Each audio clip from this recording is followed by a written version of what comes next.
Hey guys, this is OddOneGaming and today's video is sponsored by Dragonheir Silent Gods. Dragonheir Silent Gods is an amazing high fantasy RPG game that I've been in love with for quite a while, and I've been playing this for I think it's almost a year, starting the closed beta and whatnot, and yeah, definitely been enjoying this game a lot, and I'm lucky and fortunate enough to be sponsored by them. It definitely has some amazing graphics, it does have some amazing bosses, some crazy mechanics, lots of heroes to go through. Like, you know, if you just go over in the gallery, you see that we have tons and tons and tons of heroes. But if you want to start playing the game, make sure you use the pin in the link in the description or in the pin comment of this video to start playing Dragonheir Silent Gods today. And you can play it on any platform. It is available on Android devices, iOS devices. You can play it even on Mac. On PC, you can download it through the Epic Games store or through Steam. So it's basically everywhere. So what are you waiting for?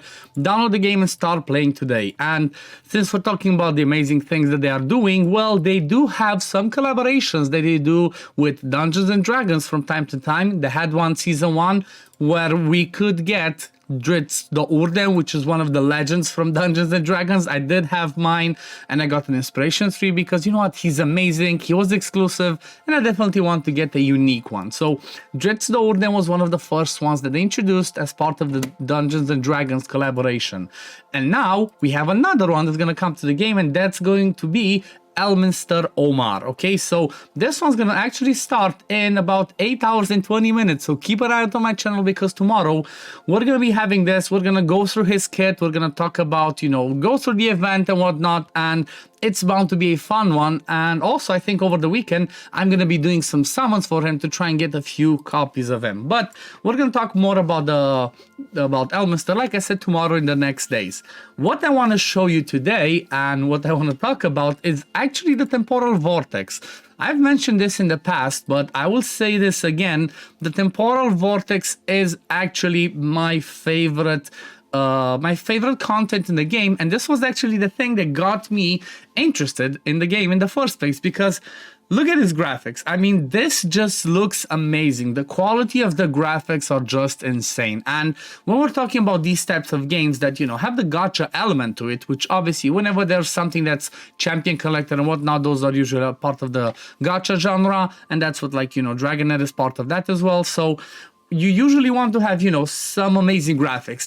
That's what makes it be top tier, and they're definitely smashing it. They're definitely killing it when it comes to those graphics, and the temporal vortex is one of those best looking things in the game. And like I said, that's what got me interested in the game, and I've been loving it ever since. And in general, in games, I usually enjoy the guild boss, the clan boss type stuff. But the team that you're seeing running in the background, I'm not going to run the whole thing because, well, this team takes 10 minutes, okay? It actually runs for 10 minutes, and it's a pretty fun and pretty amazing team that basically got me my new record, okay? So this week I lost a little bit of a bonus. The week before we had extra bonus for cold damage, and that one was giving me over 110 million damage. You heard that right, over 110 million damage. But even this week I'm actually able to do 100 million damage, which, you know what, that's huge. That's huge considering the fact that the damage that you need to do to get to the top chest is actually 25 million. Okay, so I'm basically doing 4 times that.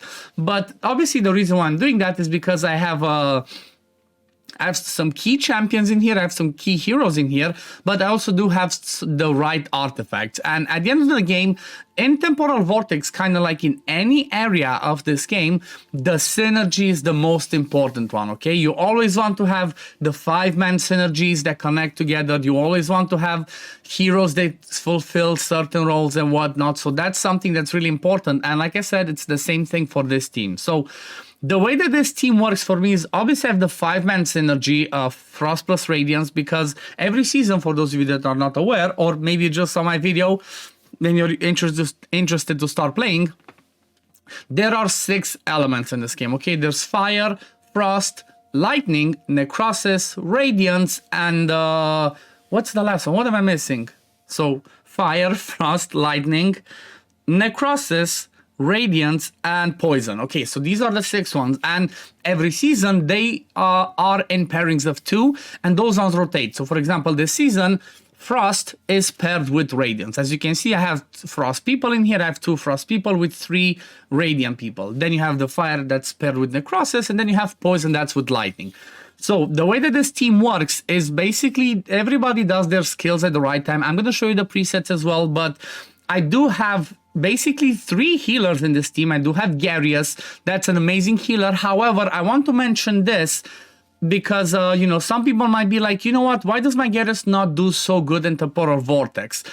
Garius does extra well in Temporal Vortex if you do have the legendary staff, that's the Gatekeeper staff, because that's what gives you see those massive shields. That's what he does with that staff, okay? So basically what the staff does is 100% of the overheal is converted into a shield, and that's what gives you a ton of more survivability.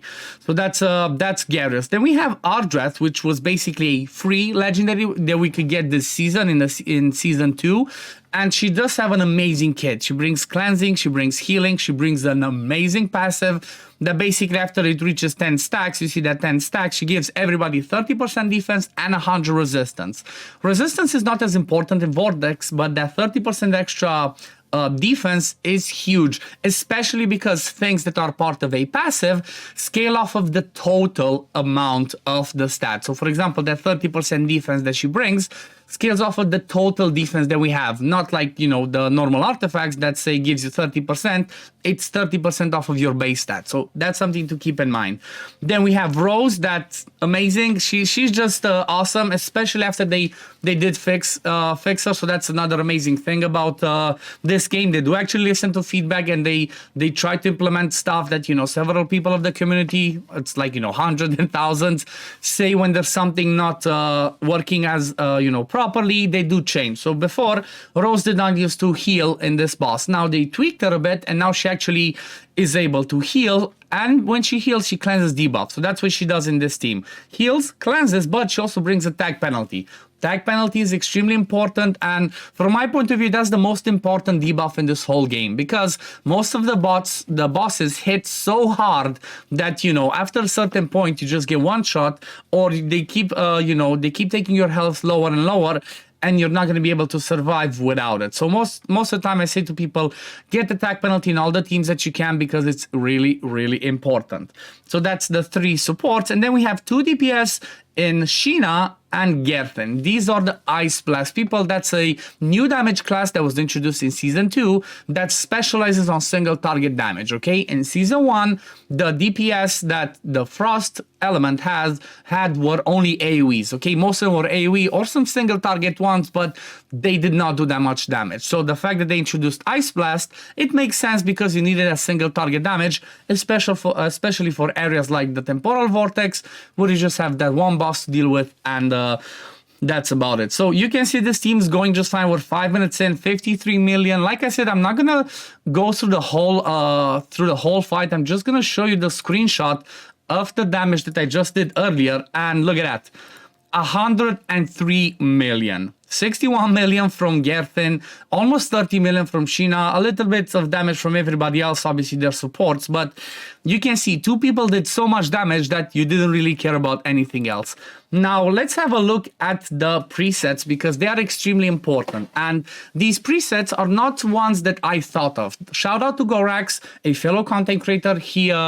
I'm not sure if he came up with it, but I saw he made a video on it, and these timings work perfectly because of the way the heals, cleansing, and everything works. So what you want to have is, especially these 3, okay? The supports are important, and then I'm going to run at the DPS. So first of all, Garius, you want to have him start at 26.5 and then do it every 20 seconds, okay? That's really important, because that means if you do it every 20 seconds, it's always going to do the skill at the right time. Then you have Rose that does her ultimate first at 21 seconds, and then at 20 again every 20 seconds, so it falls at the right time. And then we have Ardreth that does it at 16.6. I mean, it's a lot of zeros in there, but it should be just 16.6 and then every 20 seconds, okay? So the reason why we want them to be like this is because, well, Ardreth is gonna boost her heal when she pops her ultimate, and then every time she does a basic attack, it deals damage, and then when enhanced, it heals that with the lowest HP and dispels one debuff. So basically it helps cleanse that defense penalty. And the reason why it's 16.6 and not 16.5 is because she also enhances all the healing that your allies do. So by being at 16.6, by the time Garius gets to do his massive heal, okay, and put that shield from the Gatekeeper staff, he will he will still have that buff up from Ardreth, which means he's gonna have those huge shields. Basically, the first AoE, we do not have attack penalty. We're only no, the second AoE, the one that lands defense penalty, we are not covered by attack penalty. That's why we have the big shields from him. So that's why these ones are like that. But then I had Sheena also timed because I want Sheena to go after Rose, because when Rose goes, she also lands defense penalty from the Witch's Remains. That's why she starts at 22 and then does every 20 seconds. My girlfriend, I let her go full YOLO because she has such a low recharge time on her ultimate that I'm not sure it works better. For some people it works better when she's timed after defense penalty. For me it works like this. I don't know, just test it out. You can do the same as Sheena, 22 and then 20, but I just let her full YOLO and it worked just fine. Now, if you have a look at the builds, I went on Ardreth with as much defense as I could and as much attack speed as I can. Because again, when she pops her ultimate, every time she does a basic attack, she heals someone and cleanses the debuff. So you want her to obviously go and do those basic attacks as often as possible. That's why you see that low. You're gonna see like I have attack speed here, I have a triple attack speed here. I even put 2 pieces of Gambler on her just so I get a little bit more attack speed. And then I also have the Solar King's Horn. This one's not that amazing on her because she will always heal the one single target, but it helps with the stats. Like, I cannot think what other artifact would work on her that might be better. Maybe the Scarab, I still need to test some stuff, maybe with her, but this one basically boosts the damage of Sheena because she always heals Sheena.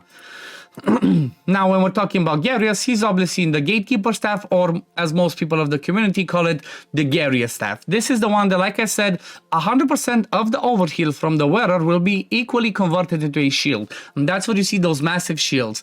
Paired with the ultimate that Ardreth casts that boosts the healing by 50%, and his amazing healing from all the defense that he has, plus the passive from Ardreth, it just makes him do some amazing heal and basically some amazing shields. And he's also running in an Ancestral Protection, so he soaks up some of the damage from everybody else because the DPS is especially a little bit squishier. And honestly, it definitely does help because if your people die faster than, you know, everybody else, then you're gonna do less damage. Then everything else is just defense, you know, as much defense as I could get on him.